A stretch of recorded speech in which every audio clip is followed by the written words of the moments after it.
இன்றைக்கி நான் evening tea காஃபிக்கு பதிலாக ஒரு சத்தான மில்க் ரெடி பண்ணியிருந்தேன் எனக்கும் எங்கள் வீட்டுக்காரங்களுக்கும். அது எப்படி ரெடி பண்ணேன்னு பார்ப்போம். அதுக்கு என்னென்ன பொருள் சேர்த்துருக்கேன்னு பார்ப்போம்.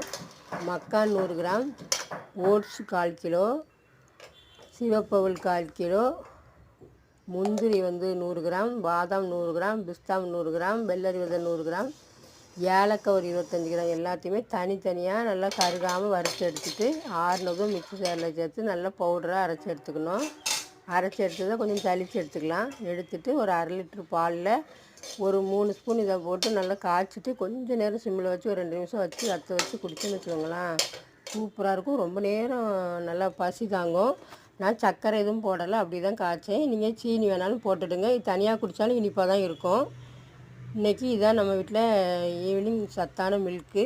வாங்க எங்களோட சேர்ந்து நீங்களும் சாப்பிட்லாம். இந்த வீடியோ பார்த்ததுக்கு நன்றி. அடுத்த வீடியோ பார்க்கலாம். பாய் மக்களே.